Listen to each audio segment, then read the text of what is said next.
Alrighty, folks, welcome along to another episode of the Made to Pray podcast. You're joining us for a very special episode. We're actually going to have some conversations with quite a few members of the Pride of the Shore Flute Band. As you might be aware, they were involved in a artistic venture that took place in the MAC Theatre, where there was a play developed that told the story of the band and the impact that it had in the area that the band was actually formed in. So you're going to find out a wee bit of history about the band, where it's come from, but also how they ended up getting involved with this production called Pride of the Shore. So sit back, relax, and enjoy the episode.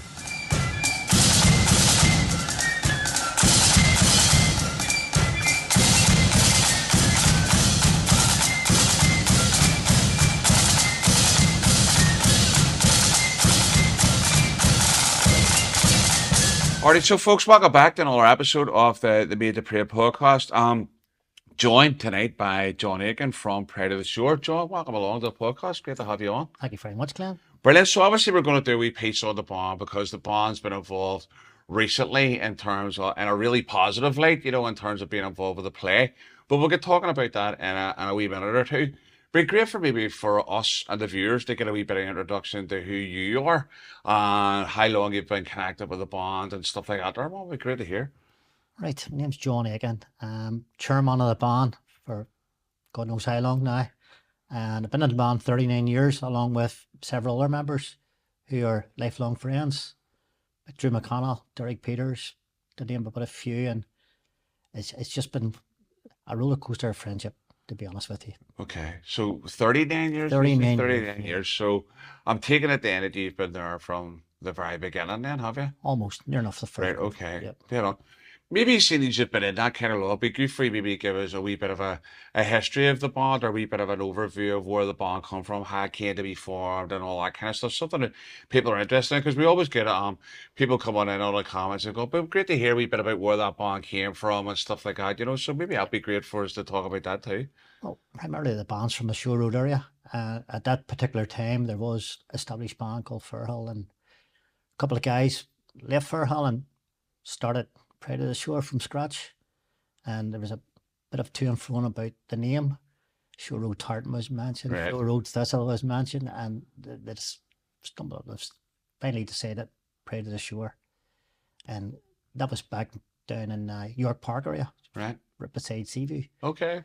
And that was in a guy called Jim Crowler's house, and basically that's how we started, and from then we just advertised the area, recruited locally with schools, and in them days we had an unwritten rule that you had to be from the Shore Road. Right, okay. To be a member. To be a right, member, okay. yeah. And the cutoff was Shore Crescent. Right, okay. All right, okay. You check out people's postcodes and all the yeah, rest. there was no Carrick or Roscooler or nothing allowed in them days, but as things progress, yourself. So Aye. Brilliant. And how long ago was that? Because you were saying you weren't just quite there to start. Is that? I was 85. Right, okay, 85. That's wow. when we got up and running proper, Right, okay. There was a bit of a few meetings just before that about talking about starting a band and how we would go about it, and then all right. I was working away, and then we came back and we got kicked off 85. And how was that then? Whenever you joined the band, what was the kind of state of play then? Where was the band at? The band was at just fundraising. Right. Fundraising. We had our parents tortured, we had our relations tortured, and it was all about getting instruments and getting a place to practice. And we practiced in the old Unionist Hall in the Somerton Road. Right, okay. Just next door to the Somerton Inn. Uh-huh. And it's no longer there now, but that was our practice, and So, John, how would you have described the band's playing style back in those early days? well, back in the day, you had York Road No Surrender, who were an established band. You had Tigers Bay First Flute, who were an established band, and we were lucky enough to have two good guys that wrote out tunes, Raymond McClennick and Jim Crowlers, and they brought tunes out, and we were old style Blood and Thunder to kick us off, and then we modernised and progressed them into different, maybe put a bit of tune here and a bit of a tune there and join them all together, Okay. So we were sort of getting into that field where it wasn't pure kick a pop or pure Blood and Thunder. It was different like theme tunes, like Okay. The Great Escape and things like Yeah. that, and Indiana Jones Raider of the Lost Ark. It was a favourite at the time, and Sure. things like that, What prompted that change? Because we just done a wee episode there recently on tunes that changed the scene, and we talked particularly about the Black Skull putting out the Great Escape. But what was it that prompted you to kind of change your style a wee bit? For us, the competition was already there, but Tigers Bay were Right. Blood and Thunder, pure Blood and Thunder. The York Road, No Surrender. They let the Blood and Thunder scene and went pure melody. So we knew we had to be in between that, and we knew we had to jockey to get above them. So that was Okay. our goal, to always get above them, and Right. Okay. So iron sharpening iron, then really. Yes, Okay. yes, Yeah. it was always a competition, especially if if you're out in a competition and you get back and you're lucky enough to win something, the rivalry and the banter, Yeah, it was was all in part there. of it. Yeah. Okay. And then what were maybe some of the standout moments for you back in those early days? What kind of stands out in your memory as being great for the band? Our very first Blood and Thunder trophy, Right. Okay. and it was up the Shankill, Right. and it was the Parade of Downs parade, I believe, at the time, and they were calling out the results, and the Parade of something won something, Parade of something, and then it came first Blood and Thunder, Parade of the Shore, Right. and we couldn't believe it. It was the very first thing we'd ever won in their lives, Uh-huh. and we were that happy and out over the moon. We walked the whole way home with Right. it in front of the band. And we used to practice, when we met out in the street, we met behind the old Grove Theatre. Right. Okay. So we walked down to the Grove Theatre. Campfire was lit, the carryout was sent for, and that was us for the night. Right. With this trophy sitting in front of us. Brilliant. Such a great one. First trophy's always a good one as well. In terms of how would you kind of describe the band now compared to what you started out as? Because obviously there's obviously a massive difference between. Yeah, it's hard to explain, because there was a time in my own house where the apprentice boys were out in the street, and I think there was 9 of a whole band. We took the downward spiral, as you do at times, and I just said to the boys, look, what do you want to do here? And it says, look, if you keep it going, we'll keep it going with you. So we walked Londonderry that day with like 7 flutes or something, and Right. Okay. 2 or 3 drums, and me and the bass drum the whole day long. So it's a big ask. And then after that, we had a meeting, and we just says, right, the way forward is brand new uniform, and we'll change the style of playing. So touch wood, it all sort of fell into place where we got new blood in again, got a new uniform. Mr. Cranston made us a blue and tartan one. It was a smasher at the time, and then we progressed to tunes, and then we got that step up again where the seasoned pros wanted to go a different route, and they run it by the old fogies, as it was, Right. so done a change of plan, a change of style, and it's worked for us. Something shocking. It's worked brilliant. Oh, it definitely has, because when you look back there in terms of you'd saying walking with 7 flutes and 3 drums, you've become an extremely tidy and strong outfit. You know what I mean? These are all. I think you're well known for good flute core, good drum core, and always being solid players. So whatever you have done has worked. Like. Well, the thing that probably made us that bit better was we were just going along being a normal band, and then a guy from a newsletter rang me and says, would you be interested in doing the Festival of Marching Bands in Right. Ulster Okay. Hall? Uh huh. And I went, mate, I don't think we'll be ready for that, But he said, no, it's not right away. If you want to pick a set and practice it. And I says, look, I'll bring you back on Monday, and I'll run by the band. So brought to the band and says, listen, we've been invited to take part in the Festival of Marching Bands in the Ulster Hall. Are you up for it? And the man said, yeah. And then that was it. 2 practices a week, set 6 tunes over and over and over until they knew them inside out. And that's how it all started going up and up and up. Right, no, because it's a band. I always, if you're right, I'll always look out for you and stuff. Because you are. I mean, I'm not just saying that. You're a tidy outfit in terms of always good strength in terms of your playing and stuff like that. And I think a lot of people recognize that. And always known for good, decent uniforms as well. You've always got decent gear. So. Yeah, they sit at the tram with the embraces. But one of the reasons we're here to talk about, or one of the things that we're here to talk about, is the fact that recently the band has been involved in a play called Pride of the Shore. Talk to us a wee bit about how that came about. Where did that come from? Who approached this? Where did the idea stem from? Right. Basically, it came from Green Shoot Productions at Martin Lynch, and for some reason, I don't know, he got my name out of the hat from somewhere, and he had asked to meet me in the Times where I practiced. So in the Times, I've started doing like a bit of a mini museum, Right. where I have all the old uniforms, photographs of York Street, York Road, Shore Road, you know. So I've started by doing Okay. that, in my spare Uh-huh. time, So he can do it, and he had an initial talk, and he run the thing about the play by me, and I said to him, look, what way is that going to affect us, and, because, Protestant flute bands have a fear of being misrepresented, Mm-hmm. and he said to me, look, listen, I'm a York Street man through and through. He says, what you tell me, I'll not be cut out, I'll not be added. What you tell me, I'll keep it in. Uh-huh. So I said to him, well, we're about in York Street because my family's York Street. And he says, Henry Street.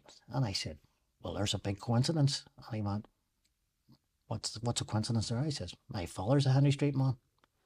And I said, in fact, if you bear with me, give me 20 seconds here. I got my folder, black and white photograph. There's Henry Street accordion band. He says, I've never seen that in my life before. Right. And I said, so you're not from Henry Street then? He said, I'm not actually Henry Street, I've just a street no round from it. So I said, well, here's a better photograph. There's a photograph of my granddad's band, Lord Carson. They practiced in Royal Avenue. He says, no way. And I says, yep, here's me. What I'm trying to say to you, Martin, is there's a rich Protestant tradition down this road. Uh-huh. And it's been slowly strangled and eradicated like a Protestant estates at the time, that nobody ever talks about it. Sure. So that's how it all came about. How did you find that work? I know because you were saying you have apprehensions. How did you actually find working with him then in terms of, he obviously was true to his word in regards to how he presented the band? Yep, he was, and he introduced me to Gary Mitchell, who was the writer, and from Rothcool. So I'd never spoken with Gary one-on-one, but when I met him, he put me at ease a bit, Right, and okay. he says, I'm in your side, he says, I'm sick to death of Catholic plays, Catholic estates. He says, there was a Protestant population there and Protestant culture and Protestant history. He said, so I'm going to do my best to get that out there. Brilliant. And I said, fantastic, Gary, I'm your man for that. Happy days. So what was, in terms of people who didn't maybe get a chance to see the play, I know we're going to spend some time talking to other members of the band, their roles in it, people who acted, some of the young people in the band as well, in terms of the fact, because you were playing, post-show as well, weren't you? Yeah. But give people a kind of brief synopsis of what the actual play was about. Well, the play was about really how the band started, and where it started, and how it progressed through the years, and how it came down to the demise of the band, where it was struggling for membership, struggling to stay afloat, and and then how it turned it around and things like that, and then what was done for the area, because they'd done a bit of a survey in the area before the play was wrote, Right, okay. about what was the most important thing in that area, and it was between football and the band. Right, okay. And the band came out in tops. Right. So that's how it all sort of came. So Gary Mitchell and myself sat down for a few hours, and just from memory, I was just telling him stories, Brilliant. and he said to me, this is super, this is a play. And that's how it all And that's came how it about. all came about. Yeah. Brilliant. So he then took that interaction with you and then turned it into something that would be acted out then. Yeah, Yeah. basically, yeah. And Brilliant. all of these things that you were telling him, and I hope it, it all fell into place on the stage. Uh-huh. I go, that's right, and he mentioned everything about, the teens from that particular time going to Sid's Disco, and Right, you okay. know, and that was a big thing. So it's authentic then? Yeah, It's yeah. authentic? Yeah, it was good. Good Yeah. feedback, and good, good, really good for the area. Brilliant. Well, hopefully we'll get a wee bit more of that out in regards to talking to the rest of the guys involved in that and whatever else. But the whole, it's not the only project you guys have been involved in, though, is it? You've been involved in other things in your community. Talk to us a wee bit about those things. Well, we do a bit of charity work too, and it's we don't publicise it. It's things that have happened to personal people in the band, through personal crisis or personal things, and we do charity work, and it's it's we'll weigh in somewhere and make a donation, cash donation. It's one of those things, you're in a kind of catch-22 scenario with the charity work. You're right, we don't really do it draw attention to it. But I think sometimes whenever we think about the negative light Yeah. that sometimes that bands get seen in, it's important to highlight some of the positive projects that we're involved in just to kind of counteract those kind of negative arguments that are put towards us. Yeah, well, there was one instance where we're doing a door-to-door ballot sale one night, and me woman came out and gave me dogs abuse about bands, nothing but drunkards and Uh-huh. blue bags and all this Yeah. nonsense, and I said, love, maybe in your opinion, but they're not all like that. Uh-huh. I said, this band here has just made a donation to the Northern Ireland Hospice, and she says to me, oh, hold on, I get my purse. I said, no, you just keep your wee purse. You're better off outside than outside. No, but I know it's but I think it's important to highlight that work, in some shape or form, because I think it's important that we are seen in that different light. To say that we are looking to do things that are for community. It's not just necessarily for the charity aspect, but it's the things that like you say, that the band does for other people in the community, the things that the people will never see. Yeah. And we'll not even talk about any of that stuff here, but the things that nobody will ever hear about, someone's found themselves maybe financially short or whatever. It wouldn't be the first time that a band's gathered together to help out, or there's been a tragedy with a family and a band's been involved in helping out towards like funeral costs or doing something in regards to helping people in their own community out. And I think for me that's the stuff that humanizes the bonds, and that's sometimes the story that people aren't interested in, because bad news sells, whereas Yeah, good news is not always, that's it's not always welcome, is it? Yeah. yeah. Even off late, we had a guy that done a sponsored run for drug awareness, Mm-hmm. and the whole lot went down to drug awareness centre down in Dublin, Sure. and to hear that mentioned that, a loyalist band, Yeah. but there was Protestants in there too, in rehab, Uh-huh. trying to get their lives back on track, and to make a donation, seeing a difference that it would make to people, Yeah. you get great satisfaction out of it, But I think that also highlights the sense, that in some shape we're really saying with those kind of stories is, we're just people at the end of the day. Yeah. You know what I mean? And regardless of what tag somebody wants to put on someone, that's really what it comes down to. Yeah, it's like someone said, like, describe your band. I can't describe the band, because you're in it that long, it's family. Yeah, yeah, yeah. I've seen kids join. They're men now and their kids are in, Sure. but you're saying that, some of the characters you've had over the years and some of the things they've done, and this year in particular, it's been hard for mental health awareness. Sure. So we're doing a bit for it too, Okay. so, Right.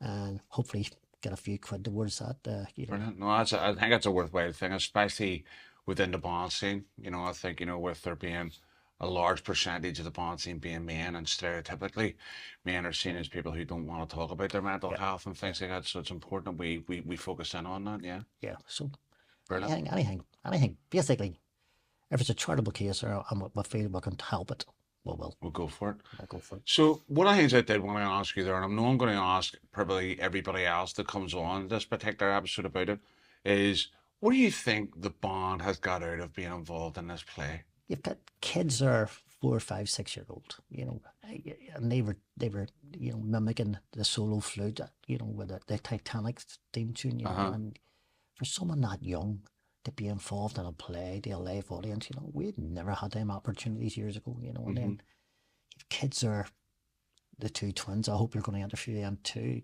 Corbin and Ruben. They become men, they've done solo, and there's a scene in the play where Rocco is doing he's watching television, but it's a sporting thing, and it's, the Rocky thing. And the two kids learned that. Right, okay. We're doing that on cue, and getting cut on cue and coming back in, they done that off their own bat. They volunteered to do that, and things like that, they'll never get that again in their lives again, Right. So it's like a confidence boost right across. Big, massive confidence booster, and a goodwill feeling, look at what we have done, and even their father got me to say he got that fed up listening to him. He joined the band. Right, okay.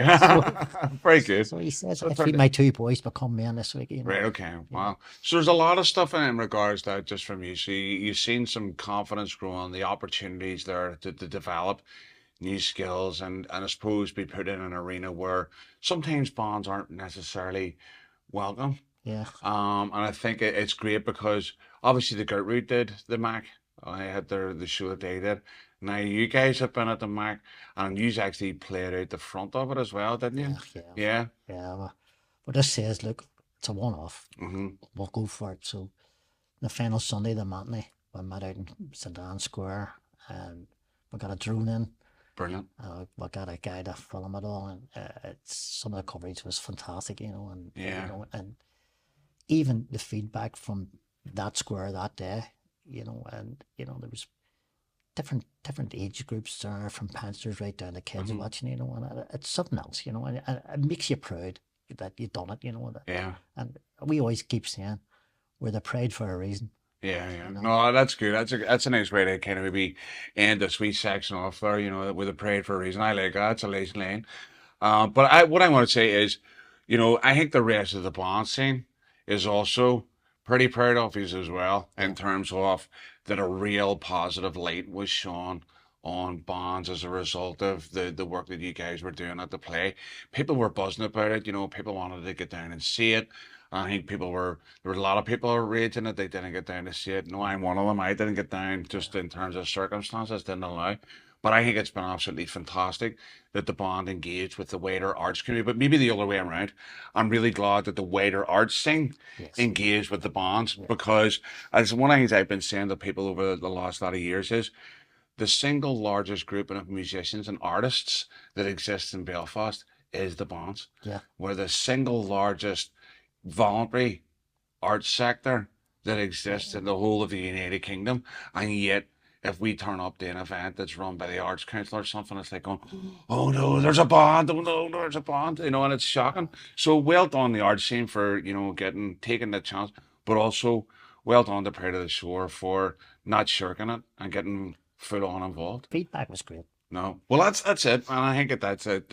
I'll stand us in good stead, and stand I suppose the band scene in good stead as well, in terms of being able to see beyond sort of narrow perspectives and stuff, you know. So well done to you guys for doing it, and thanks for being involved in this wee episode of Made the Parade, John. Thank you. Thank you very much, Claire. Cheers. Cheers.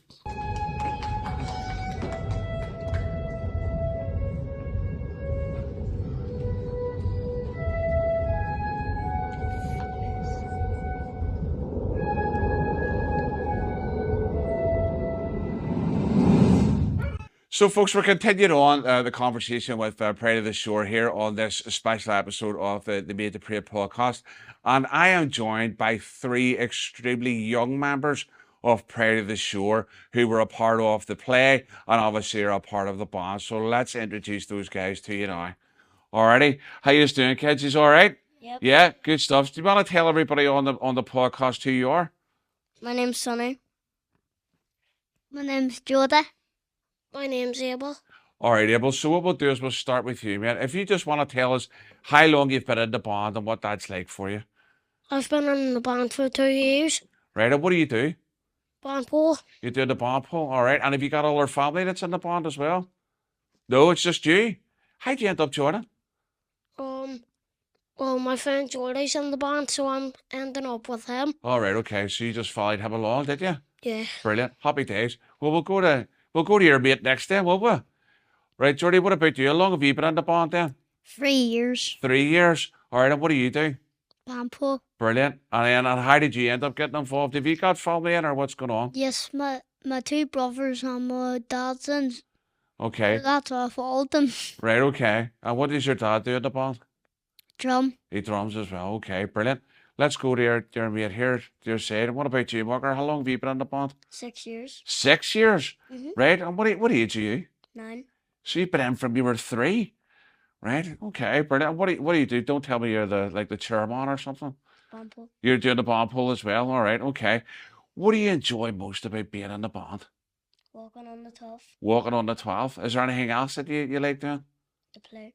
And the play. Well, we'll talk about the play in a minute. What about yourself, Jordy? What do you like the most about being in the band? Definitely the 12th. You definitely the 12th. Brilliant. And what about your mate here? Yeah, what about you? 12 also.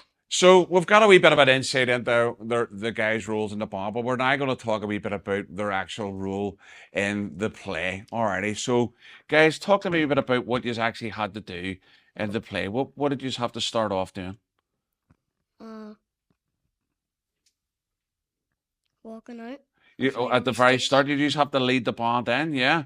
Yeah? Wait, no, actually, we didn't do it at the very start. No, like, we had, like, in the green room. All right, you just read the green room. What were you doing in there? No, like, we were just sitting about, just watching the football match. All right, okay. So, and then you just had to get ready to go on stage then? Yeah? So the first thing you did was go into the green room, make sure you were all, did you just have to wear like any specific type of clothes or anything? Band uniform. Your band uniform? Band uniform, but when we're definitely going in, when we're not in our band uniform, we usually just wear like our band trousers and just like a normal t-shirt and then just change into our Okay, band uniform. great. So you were there, you just kicked off, and then whenever it was time for the show to start, the first people coming into the room was you, were you stay, was it? Yeah. Yeah? And you just had to, Like, was the whole band coming into the room? but behind, were you right in front of them, were you? Yeah, like, Yeah. sometimes. Sometimes, right, okay. And then sometimes were you behind the band? Yeah. Right, okay, dead on. Just depend on how you felt. Not walking out, just in the green room. Okay, dead on. Going into the green room. Brilliant. So you were involved right from the very start of the show. So it wasn't like you were just sitting, hanging around all the time, yeah. And then what else did you have to do as part of that? Because I hear you did a very special role. There was something that only you three could do. Is that right? What was that? Bumble. You the bomb hole, but Yeah, also the flute solo. and you did a flute solo. Tell me a bit about that then. So like we just had to like hold the flute up but no blowing into it. All right, so you just had to make it look like you were playing the flute then. Okay, and Just like there's like random tunes just keep coming up. Right, and okay. we, like pretend to play them. right, and you were just moving your fingers as if you were playing the flutes then, yeah. Brilliant. And what was that like? Did the crowds cheer for you when you were out playing and all, or what was that like? No? Not the not the flute solo when like not the flute solo before we did the flute solo. Okay, whenever you come out then to do that, there everybody's going crazy for you, right? Brilliant. And then tell me about what else. What would we say your favorite part of being in the play was? What was it all? What was the best thing for you? Flute solo. The flute solo. What about you? Best thing, Flute solo. right? Flute solo. Okay. And if the band was able to do this again, would you all get involved again and do it? Yeah. Definitely. Definitely. Brilliant. Well, like, I think you can tell that the enthusiasm's definitely there, folks. So thank you very much for coming in and telling us a wee bit about your experience there. And great to have you on the podcast.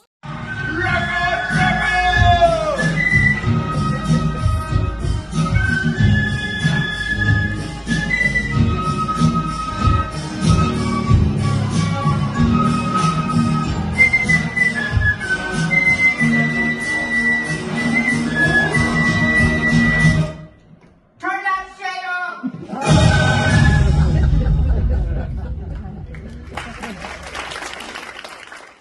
Okay, so we're continuing on this episode with Pride of the Shore, and I'm joined by two slightly older members than what we've just seen there in regards to the members of the band. And we're going to have a wee chat with them, one about how they got involved with the band, but also their experience as part of the play Pride of the Shore as well. So they welcome you on to the podcast today. So just want to just introduce yourselves for the listeners.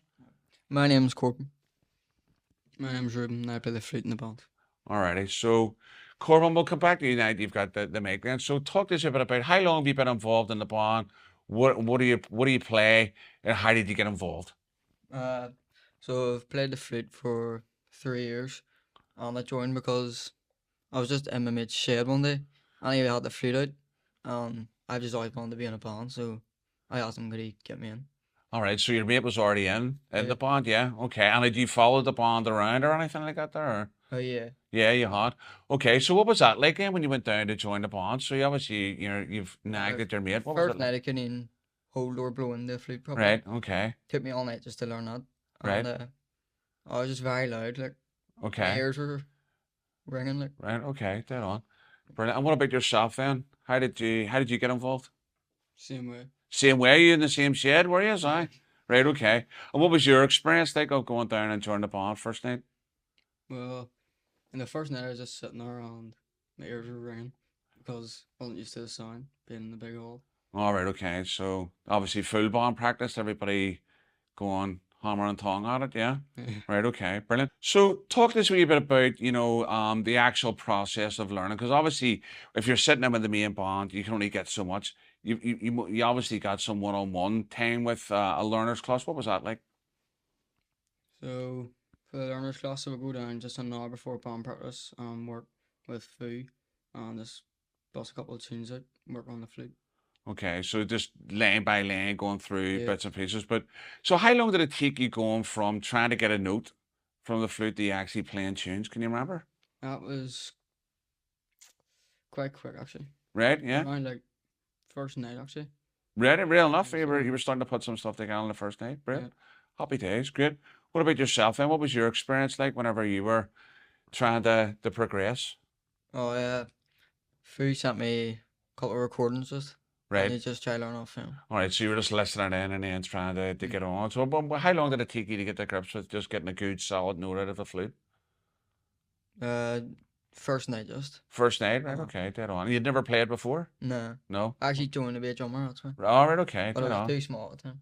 Too So I was small. like 12 or something. Talk to us a bit about how the idea of the play came around. So what were your kind of thoughts whenever someone came and say, listen, they're going to make a play, they're going to want the band to be a part of it. What did you think? Well, I thought it was a good idea. So obviously, I didn't really want to do it that much for some reason. Right, I don't okay. know. But then the first night I went, I just thought it was brilliant. Just Right. went pretty much every night there was. Dead on. So you said you initially there you thought it was a good idea. What made the idea of the play a good idea initially? Good promotion for the band, Right, okay. and just good for getting your name out there and stuff. And then you said you were a bit apprehensive at the start. What was that all about? Was that because you didn't know what you were walking into? No, I'm just or- like really shy, so Right, you're right, okay. I wouldn't have got that impression there. All right, Mm. so all right, and then the first time what was it that happened that made you think, oh God, this is gonna be great? On that fun because you were saying there you went down that first night and you thought, oh, this is actually gonna be all right.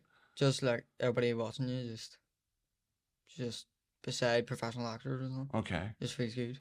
right, brilliant. What about yourself then?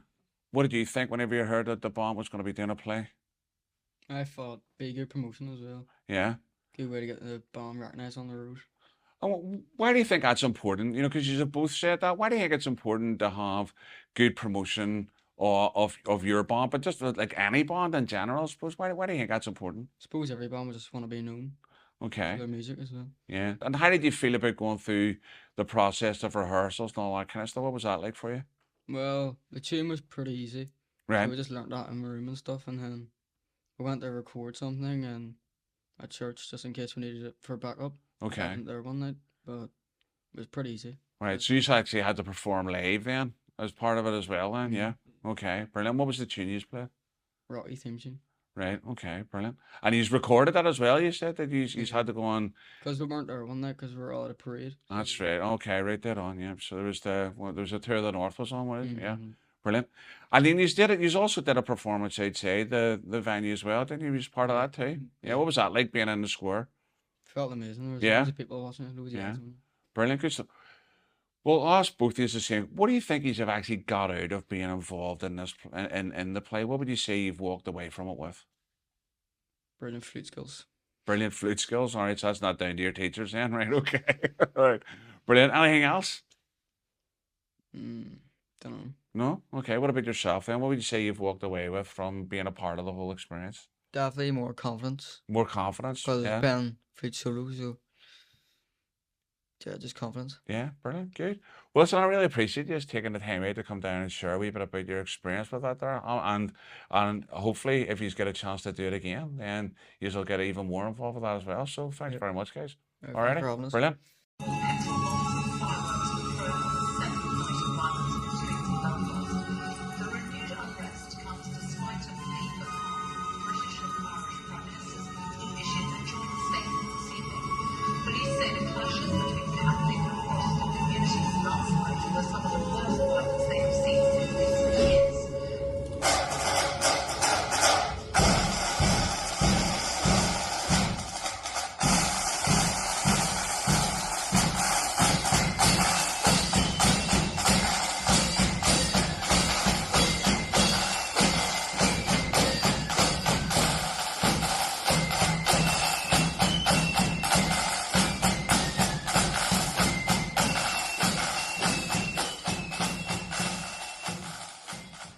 we're continuing on our conversation with Pride of the Shore and in relation to the play that they were involved in recently. And I have another member of the band with me here, and we're going to have a wee bit of a conversation around their role in the play, role in the band, and some of the outcomes that the band have got as a result of being involved. So welcome along. Thanks to very the much. parade. Just introduce yourself there for the audience, all right? Yeah, my name's Joe. I've been in the band for about 15 years. I play every instrument, bar the bass drum, but that's another topic.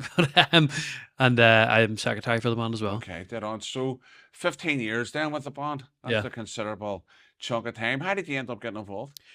I was in another band in East Belfast, and a couple of my mates left and then went across the Pride of Shore. And me being a wee teenager, I decided to follow and never looked back. Okay, great. Happy days. So talk to us a wee bit about then. We'll talk to the other guys there just about whenever the initial idea of the play came around. What were your kind of thoughts around that time? Whenever someone approaches you, we want you to be involved in this play. What were some of your first thoughts? A play? Uh-huh. You having a laugh? What are you at? We're a flute band. But Uh-huh. I mean, we were quite apprehensive. We all know, like, the media portrayal around bands, the band scene in general isn't great. But when our whole thing was, how are you going to make us look? What story are you going to tell about our band Okay. or about bands in general? And once we spoke to the production team and the writers, and they assured us, that our stories will be heard, and there'll be nothing in there that isn't a true portrayal of what we are like as a band and as a people, then we came on board with it. Okay. And did they collaborate a lot with you as they went through the writing process? They did, yeah. So our chairman, John, who was obviously on the podcast before me, he got involved telling stories about what we do, what our traditions are. Sure. We can't speak for every other band, but we can tell our story. Yeah. And themes of people in the band and what we do on the 12th or whatever was portrayed throughout the story of the play. Uh-huh.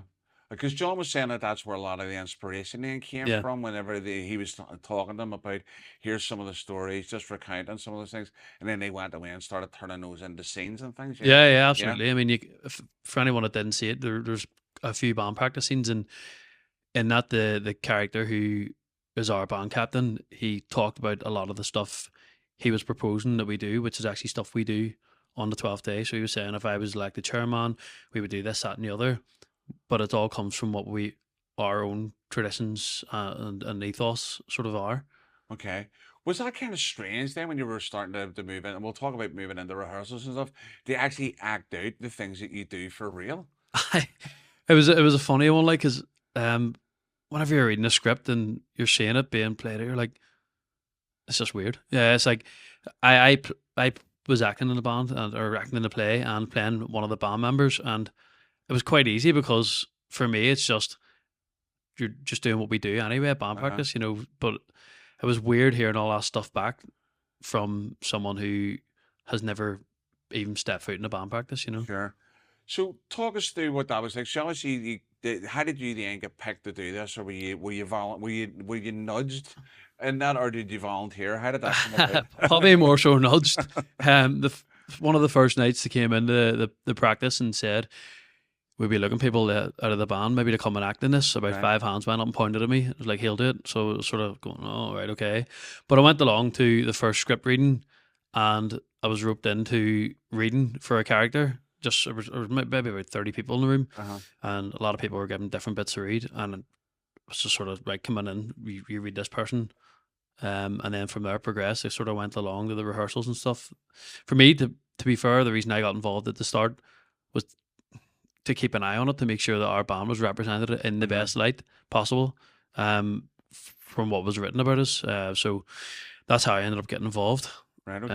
And then they just sort of said, right, you're getting involved in this, you're acting in this. I was like, right, okay. Right. So you've landed a part then, and then so talk to me about what that's like trying to work all that together in terms of, because obviously there's lots of different scenes that are then blended in together and all that kind of stuff. Talk to me a bit about how you work that through. I mean, it was quite good in the sense that we had a lot of workshops. So we had months and months. The community cast were working together with a professional director for months, working on just acting in general, getting people out of their shell a bit, getting them into character. We didn't actually get the final draft of the script until like a couple of months before, or even a month before the actual play. So Okay. then the characters were assigned us. I was assigned a character Bumper, or Bummer as everyone else calls him, who is a drug dealer in the play. He's a bit of a nasty guy. And then I got a character in the band as well, who was a smaller part, and then a couple of other wee roles throughout. But sort of given that, and you're given a script and going told to learn these lines, like, right, okay. But Okay. you can just get on with it and go turn up, and the more you practice it, it's like, How did you find that though? And then having to was there a lot of dialogue? Was there a lot of dialogue that you had to learn? aye, yeah, Yeah. yeah. A lot of different scenes, and suppose it's like being even learning an instrument or learning a tune with a band. You just go over it and over it, and the more you're running those every week, in the rehearsal space, and the more you're getting, it's just muscle memory, like. Yeah. Did you come up with any techniques for yourself in terms of trying to memorize anything, or was there, because I know for me sometimes whenever used to do this for exams, where I used to write notes and then I memorized them verbatim, so that whenever I went in to answer a question, I just recalled it straight. Did you find yourself going into that type of repetition thing, or I was just reading the script over and over again. Right. Just the scenes that I was in, just so I was familiar with them. And then whenever you're working with someone else, who the other character, and that you go into the rehearsal space and that other person reading those lines back to you, becomes more just automatic. So people have different methods. I just found it easy to just keep reading over the scenes. Okay, dead on. And then as you moved into some more formal rehearsal kind of thing, what was it like? What was some of the things that were going through your mind in regards to that? Because obviously, if you're working with, like you'd mentioned, there's community actors, there's professional people in there. What was going through your mind when you walk into that kind of environment and go, right, I'm just this wee guy from the band here. What's going on? Suppose for me, the thoughts in my head was, it's not my job. And that's as stupid as that sounds. Like, there are people there to do this and bring it together. I just need to focus on what I'm doing. Yeah. I,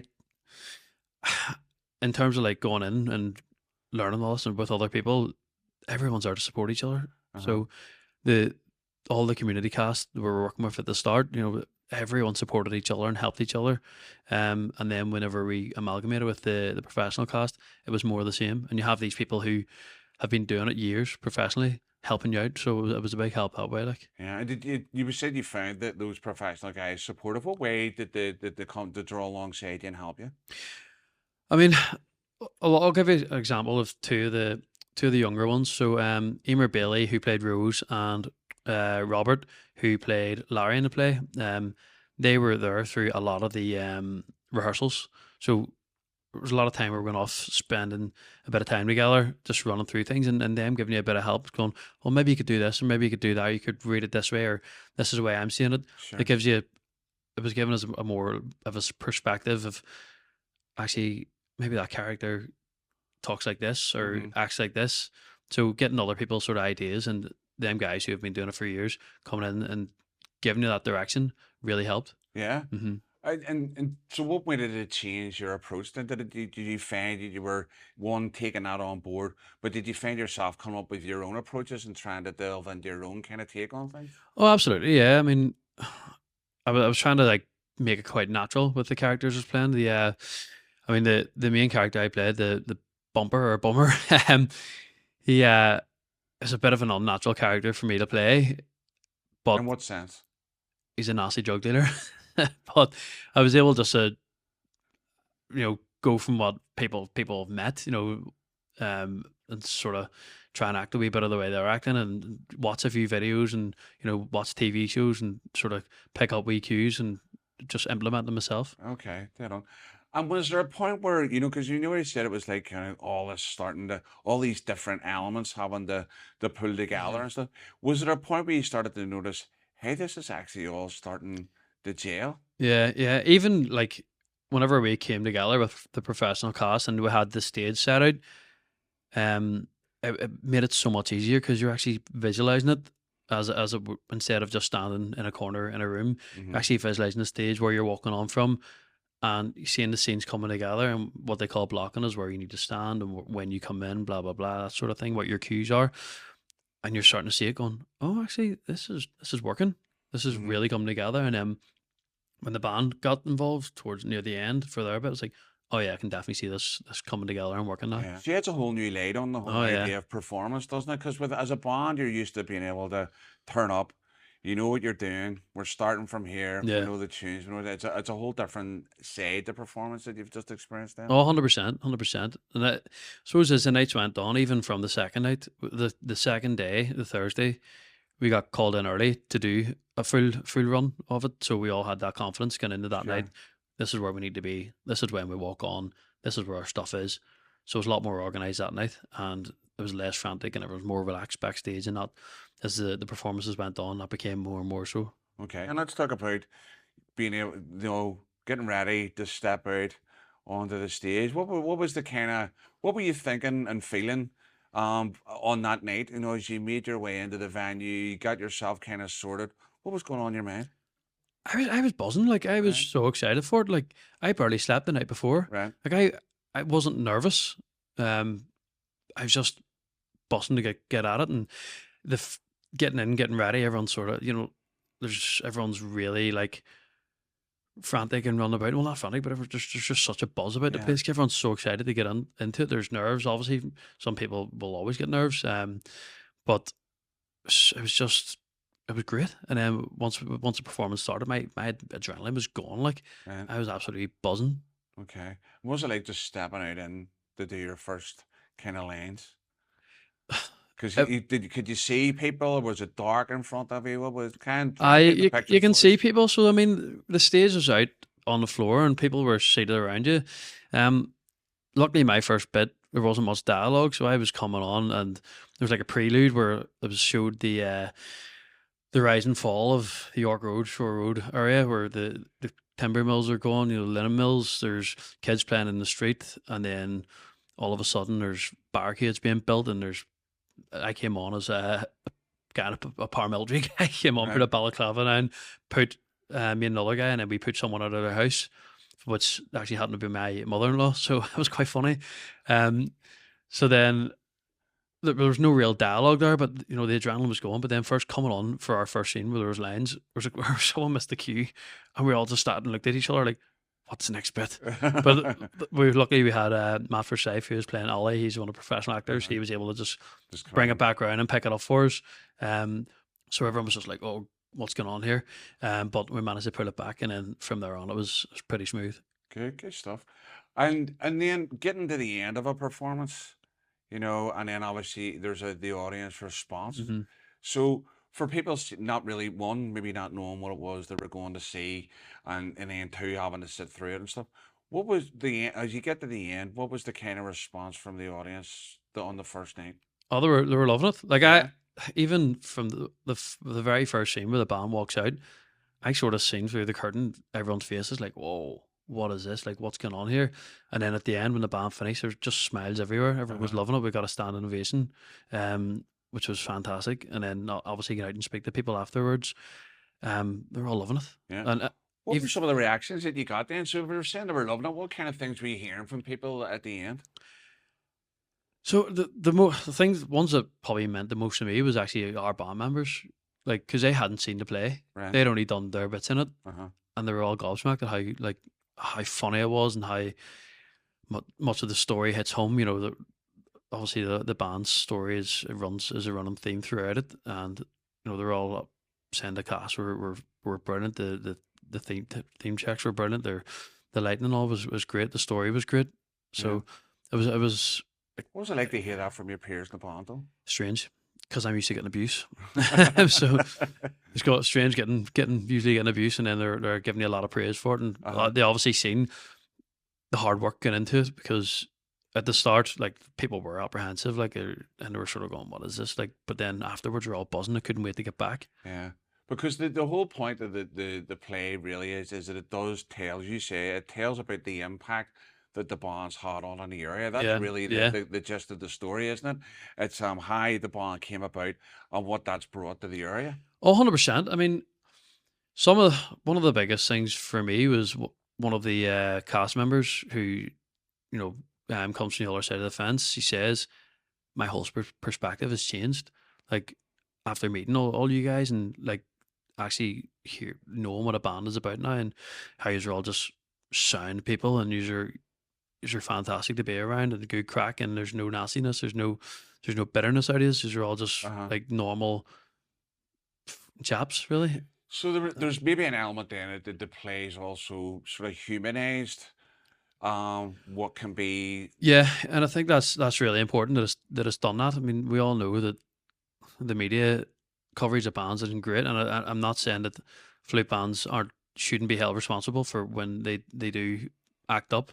I mean, we've all seen footage online of people doing silly stuff, but I think that the positive stuff needs to be also shown as well. I mean, the charity work that's done, the support, like people you've obviously just heard from the twins there.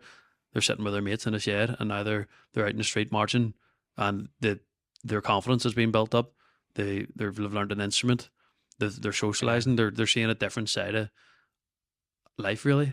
But there's that's the weighter element of the impact of the bonds have. You know, what I mean, you think about, for me, I talk about the idea of personal and social development. Yeah, You know, the yeah. bonds have a massive impact on the personal and social development of the membership that's there. Oh, 100%. I mean, like, there's people in our band who went through a lot, like, and they've been in like dark places, and with the help of our membership, who have been there to support them, they've turned their lives around. Like, Yeah, no, and I think that there's a real, there's a story to be told, and I'm glad that the people are picking that up in regards to that. There's something else, to this than this theme of they're knuckle dragging, drunk, yeah, yeah. louts and stuff, and all their hell bent on sectarianism. And that's the only reason we exist is, to have a go at the other side and stuff. And it's, for me, the humanization of the whole story is extremely important, because you'd mentioned the cast member who said when they get behind the facade and they see the person and they Yeah. get to know the person, that's the thing that really changes the perception, isn't it? That's the one that kind of gives you it's they get a better understanding rather than this idea that they've been fed. Oh, 100%. Yeah, yeah. I mean, when I even looking at the story and the stuff that's said, one of the perspectives of the sister was it what you said, or knuckle draggers, or kick the Pope bands and all this here sort of stuff. And the point that was being made was, no, we're not. Actually, we're musicians. We go out and we learn music. We can read music, some of us, and we go out and to win competitions and show off our own heritage and culture in the best way. And as you say, get people off the street, offer them something to do, and promote ourselves in a positive light. And I only can speak for Pride of the Shore, but like everyone in that band, there's 50 odd members, and I'd say they're all brothers, they're all family. Like it's not just, oh, there's your man. You see every now and again. It's like everyone's there to support each other. Yeah, it goes deeper. It runs deeper than does, just yeah. even the idea of being a member of a band. There's a heck of a lot more than that. There, I know people say that it's more that people talk about. It's more than a band. It is like almost like second family. And for some people, you spend more time with your band members than you with our own family, much to their own chagrin and stuff. But I think but that's right though. Yeah, it is. I mean, you are like a family. I mean, we all. Especially, we all argue with each other. We all have like, especially it's frustrating because it's hard to run a band as well. Like when you're on a committee and there's conflicting opinions and you get frustrated with people, but you always are for each other. Yeah, well, let's roll it back to the play then. In terms of, what do you think that you've personally got out of being involved in this? What would you say the impact on you's been? A couple of grey hairs, but you're hating them. Like. No, it was a great experience. Obviously, it's my first foray into acting, and it's actually turned out pretty well for me because I got a lot of good feedback, and I'm working with an agent at the minute, so we're maybe looking at doing some professional stuff for me as well. So, I mean, personally, that's what I got out of it. But what's more gratifying for me is the fact that, like I said, there's people turning around to me and having conversations saying my whole perspective of what a band is and the people in it have changed because of this play, and. It's quite overwhelming at times. It's emotional thinking about it. Like that, first of all, you thought that in the first place, but I understand because the media is what the media is. But you were able to actually see who we are as people now through this medium of a play. So if there were other bands out there that were being approached to maybe think about doing, not maybe the same thing, but being approached to work within the wider field of arts, what would you say to them? Do it. There's not enough, especially in drama and theatre, there's not enough of working class Protestants in it. That's again one of the reasons why this play was put on. But it can only be good promotion as long as it's done right, and the processes are put in place, and that protects you from any sort of negative media or Yeah. any sort of negative light. I mean, the first draft of the script of this play, there was a couple of wee bits in it that I was like, well, that's not accurate representation of things. So let's have Uh-huh. another conversation about what is. Yeah.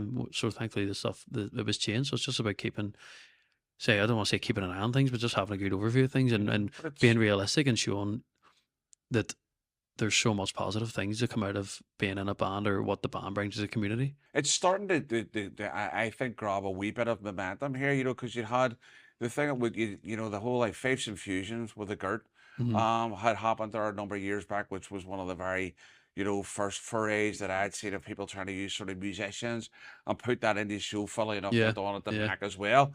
And then obviously there's been a couple of other bits and pieces. One thing I was involved in the marching metal thing in terms of blended music, but this is one of those where it's really exploded into an actual story related to a band. I think Yeah, it's fantastic. yeah, it's amazing. There's obviously been TV shows and stuff about bands which have been brilliant in promoting stuff, but this is just a different medium Yeah. of telling another good story about the scene in general. Like, I mean, people who maybe don't watch TV but want to go to a theater are going to go and watch it, Yeah. and they're going to see a different side of things that they've seen before. Yeah, no, I think any opportunity the bands get to promote themselves in Mhm. a positive light, they should be, going for it. Take Yeah. take everything that comes your way. Obviously, evaluate it. Do your Yeah. do your due Yeah, diligence yeah, and of check course, out yeah. who you're getting involved with. But definitely, if there's something there that's going to have a positive influence in terms of how people see us, but also a positive influence on what bands think are actually achievable for them, I think that's great stuff for the band scene. Oh, absolutely. I mean, at the start, we were like, no, this would never work. Like, what's this all about? And then even hearing what the director Matthew wanted us to do, I was like, what? But then it all did come together and it worked. And it was just, like you say, it's a different way of showing things in a different medium of Yeah. how bands can be shown in a good light. I'm glad it sounded like he's had a really amazing experience. Yeah. Like the band had an amazing experience. You've had an amazing experience. Anybody that we've talked to on this episode seems to have, been impacted positively Yeah, by this whole experience. So, well done to the band for getting involved in that, taking the risk, putting yourselves out there, and sharing your story with an audience, and hopefully this is the start of other people getting involved in things like that there, Yep. and bands maybe taking things into their own hands and going, well, listen, why can't we do something that will tell our story in some shape or form? Yeah, I think yeah. it could only be good for us in the long run. Yeah, I would definitely encourage anyone in a band or any band out there if they're given this opportunity to go for it. Brilliant. Well, listen, thanks very much for problem. being involved in the Cheers for having podcast. me. Absolutely brilliant to have you on board and to hear some of your experience, man. Fantastic. Thanks for having me. Brilliant.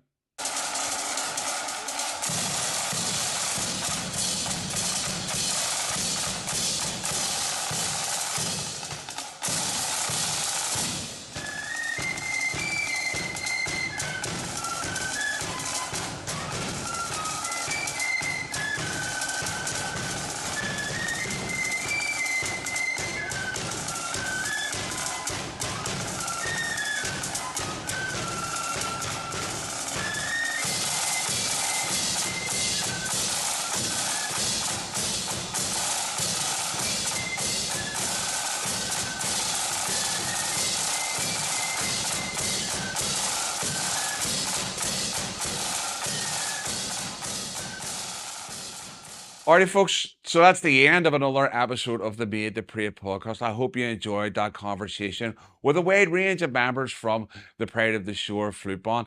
Absolutely fascinating insight into how that play came into existence, from the conversations with the chairman and how the actual script was developed, to how the company ended up working with the band to develop the scenes and incorporate the members actually into the story, and the fact that the whole thing was based around how the band came into existence and the good work that they've done in their community as well.